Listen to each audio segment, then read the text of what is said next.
Hello again, everybody. Zygatech is here with the Atakline for this Wednesday, January the 8th.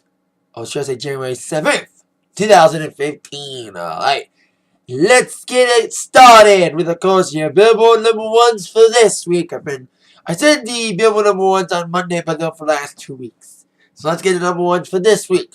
Well, we have a still number one album for the 8th non-consecutive week. Taylor Swift remains on top of the album charts with, of course, 1989, officially after last week, the biggest selling album of 2014 after only 2 months of release, beating Frozen on the last charting week of 2014 with its 3.66 million for the total sales since October's release. So there you go. Taylor remains the number one on the top 200 album charts. Her wait on top of the Hot 100 is over. After 7 weeks, the boys finally get a number one. The girls have been dominant in the Hot 100, not just on the top, but in the top 5. But a boy kicked up Taylor Swift, and it's Bruno Mars and Mark Ronson with Uptown Funk, ending the reign of Taylor's Blank Space with its number one slotting this week. And I called it today. I was talking to myself today, and I was like, if there was one song that could challenge Taylor Swift, that could be the one that ended the reign of Blank Space, would definitely have to be Uptown Funk. It's buzzing on the radio right now. It's in commercials for movies, and all this stuff. And it's number one on iTunes, and I was like, it's the one that's going to be the one to kick off Taylor eventually. And that eventually was today. So there you go. Taylor remains number one album, but number one single on Billboard, it's Uptown Funk. And I love it. I like playing it. I've been playing it the last couple of weeks. I'm going to play a lot more now because it's the number one single. So there you go. Now, the rest of the concert news is it's concert news basically on this Atakline. Concert heavy. Involving touring and, more importantly, festivals. A lot of festivals announced their lineups this week. 2 of them being big. Especially Coachella. Let's kick it off with the Coachella lineup.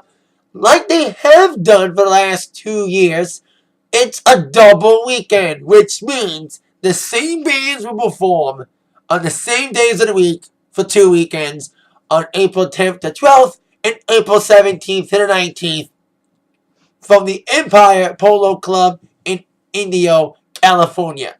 Now, the headliners: Drake on Sunday, Jack White on Saturday, and more importantly for me, AC/DC on Friday. Yes, AC/DC's first officially announced North American shows of 2015 are in Indio, California for Coachella. They got, of course, their European tour starting in May. So let's say this is like a warm-up show for the Rocco Bus Tour. And, of course, besides the headliners, joining them in a very eclectic lineup, as they usually do for these 3-day festivals, we got, on the night of AC/DC, we got Tame Impala, Interpol, Steely Dan, Lisa, Alabama Shakes, Nero, DJ Snake, known for Turn Down for What? I think that's the guy. If I'm wrong, sorry. We got Raekwon, Ghostface Killer from the Wu-Tang in the house. We got Leaky Lie, who will still perform despite canceling some tour dates because of health concerns. We also got Reverend Horton Heat on Friday.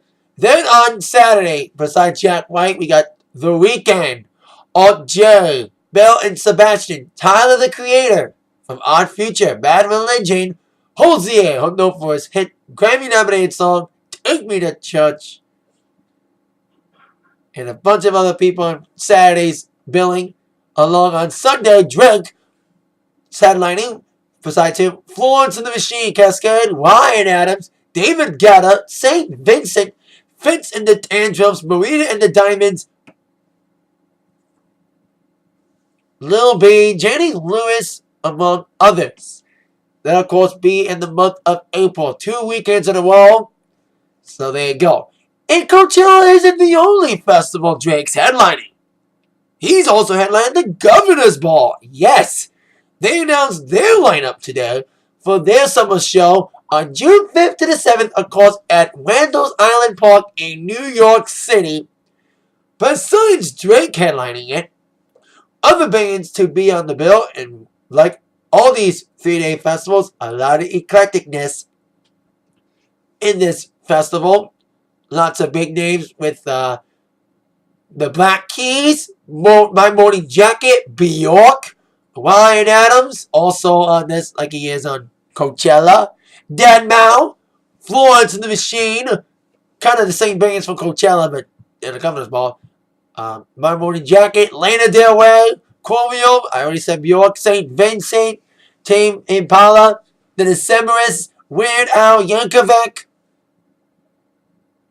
Marina and the Diamonds again, Kiza, Vance Joy, who's opening up for Taylor Swift this summer, and lots of others. Mayor Hawthorne, and that's some of the lineup that will be, of course, be a part of the Governor's Ball Music Festival from June 5th to the 7th in Randall's Island Park in New York City. I think another festival announced this week. But those are the two biggest. Coachella and Governor's Ball announcing their lineups for their festivals. Tickets for, of course, both of those are on sale, including probably VIP passes and, of course, probably camping and all that good stuff if those are available. So there you go. Coachella and Governor's Ball announces their lineups. Where besides festivals lining up their acts, other acts are planning their own tours, or in one band's case, a Vegas residency. A lot of hard rock bands have been playing Vegas lately for residencies. More specifically at The Joint at Hard Rock Cafe being the place where all the hard rock bands have been playing at when they do Vegas.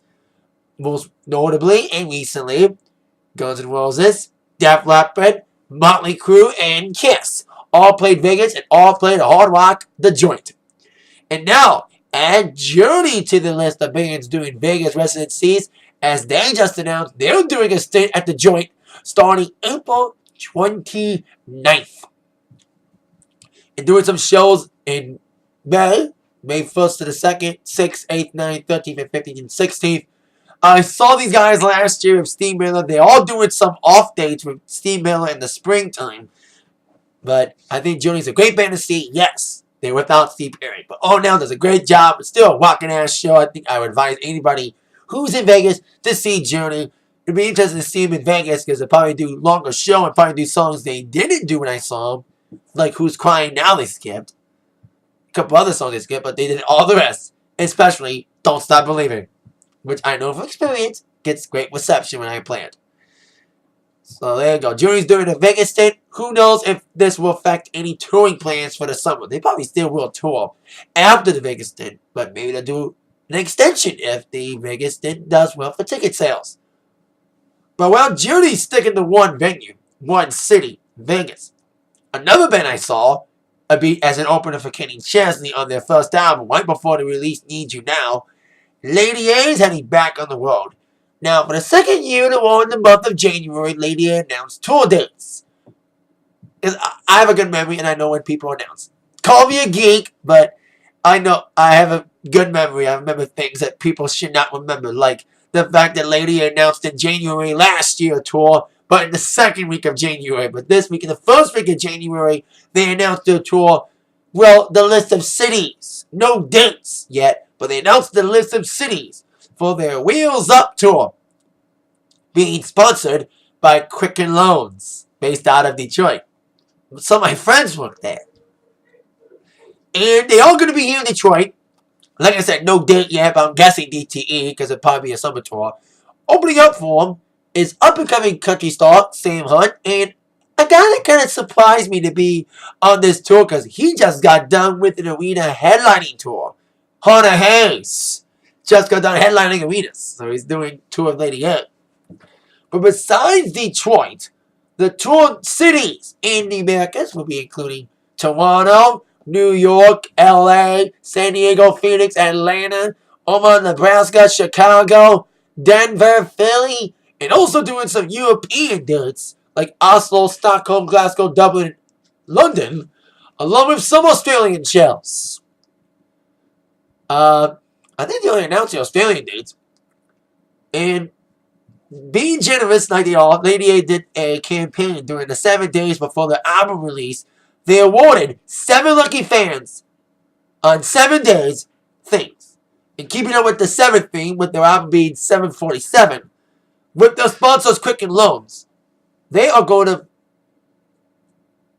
be paying the mortgages of 7 families across the country for 1 year. They gotta pick one in Detroit because, like I said, Quicken Loans, their sponsor, it's based out of Detroit. And like I said, I live in Michigan, live near Detroit, and I know people who work there. I'm probably gonna see them tonight. So, cause they take some of my improv classes with me. 2 of them that work at Quicken. So there you go. Lady A announcing the cities at least for their Wheels Up tour for 2015. Like I said, no dates yet, but they'll probably will announce proper dates soon enough.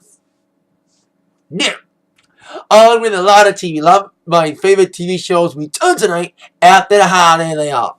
Especially Modern Family. I thought the last episode was pretty good. I'm looking forward to this new second half of the 6th season to prove once and for all why they should have been nominated for a Golden Globe. And hey, they haven't been as good as they once were, but they're as good once as they ever were, in my humble opinion. They're still a decent show. Of course, 9 o'clock on ABC. Besides return of Modern, a lot of my favorite A&E shows return tonight. Dynasty returns for their second half of their season, or at least a new season. And I can't wait to see new episodes. They had a good season, being in a new time and everything, and getting rid of the ZZ Top theme song, but still a very fun show. And Wahlburgers returns for season 3 tonight. And the spinoff, Donnie Loves Jenny. Yes, Donnie Wahlberg married Jenny McCarthy. Now they got their own show out of it. Should be intriguing to see all them shows tonight. Duck Dynasty leads it off at 9:30. 10 o'clock is Wahlburgers. 10:30 is Donnie Loves Jenny at 10:30 on A&E. And Wild 'N Out returns tonight. So a lot of my favorite TV shows are returning tonight. You can't wait for it. And TNA returns tonight. Albeit just for 1 week on Wednesday. Be on Fridays next week. So there you go with that. And with that, thank you very much for watching the Atakline for this Hump Day Wednesday. With that in mind, y'all been attacked by the news from Zach. See you later. Yeah.